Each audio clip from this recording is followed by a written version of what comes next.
Баршаңызға сәлем достар, сіздермен Балнұр.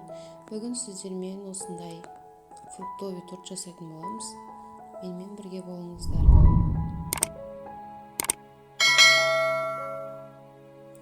Ең алдымен жұмыртқамызға аз мөлшерден қантымызды сала отырып, аппақ көбік болғанша араластыратын боламыз.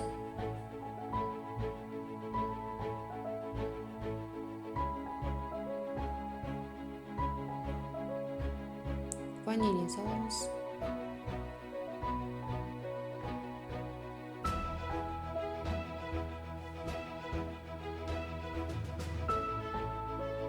Бананымызды әдемілеп езіп қоямыз. Осы массамызға езілген бананымызды салып жақсылап араластырып аламыз. Оның үстіне ұн мен разрыхлителімізді екі бөлікке бөліп араластырамыз.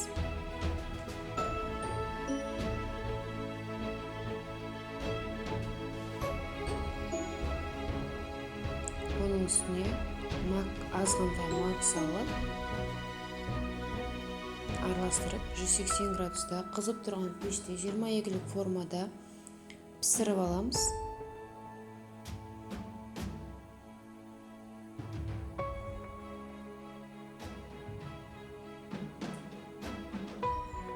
Менде кішкене беті күйіндіріп қалды, мен бетін алып тастаймын кейін. Енді осылай қожымызды алдын ала 3 бөлікке бөліп суытуға қойып қоямыз.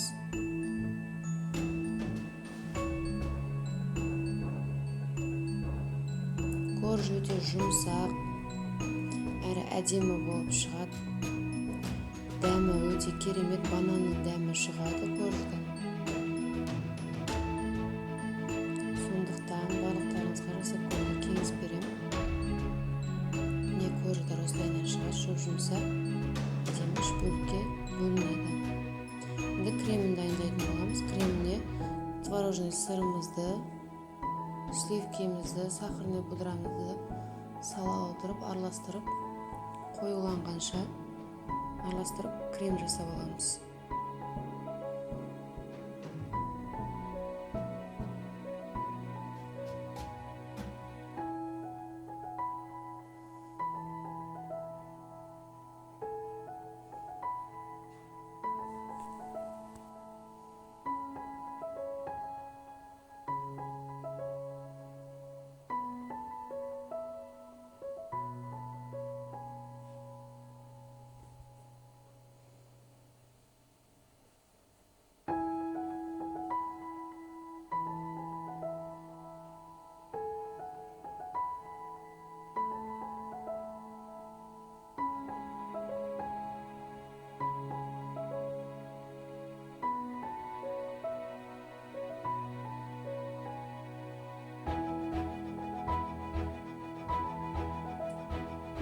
Менің кремім дайын болды.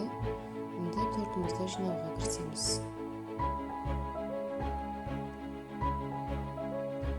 Мен беті кішкене күйіңкіреген қожының бетін алып тастап, осылай ең астына салып жіберем.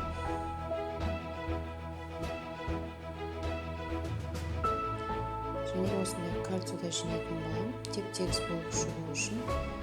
Сіздер олай жинамасаңыздар да болады. Осылай көндіктерсін мешекке салып, басын кесіп жанына бортик жасап аламыз. Ішіне осындай конфигімізді салу үшін мен киви жасап аламын. Конфиг тоже ссылкасын астына қалдыратын боламын. Өте керемет болып шығады, жасап көріңіздер. Мен осылай жасап, қождарымыздың барлығын жинайтын боламыз.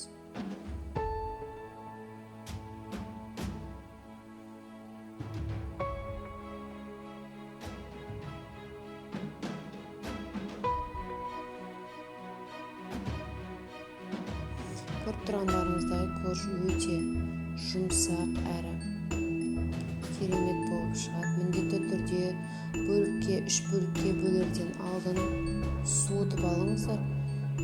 Суытып алсаңыздар үгітілмей әдемі кесілетін болады.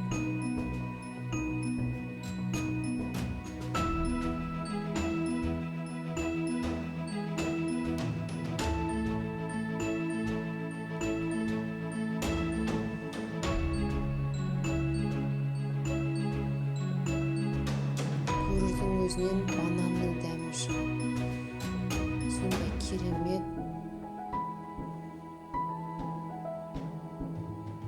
Астыңғы кожды ең үстіне шығарып, осылайынан бетін тегістеп, пешебоймен жауып, 1-2 сағатқа холодильникке қойсаңыздар болады.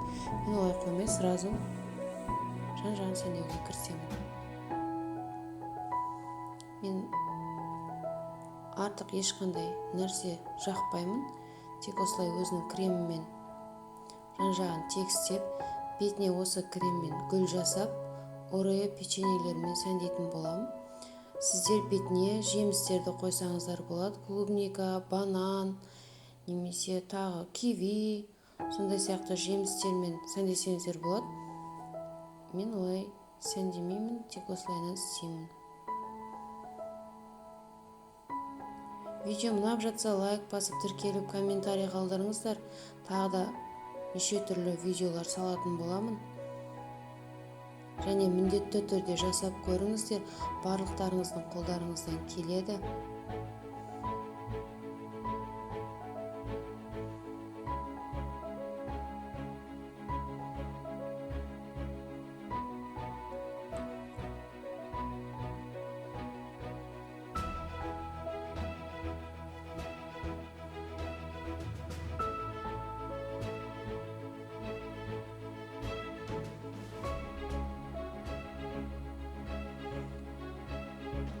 Міне менің фруктовый тортым осылай шықты.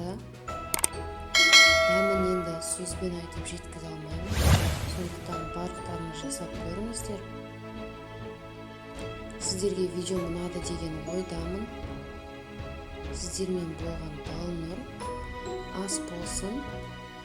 Барлықтарыңыз сау болыңыздар.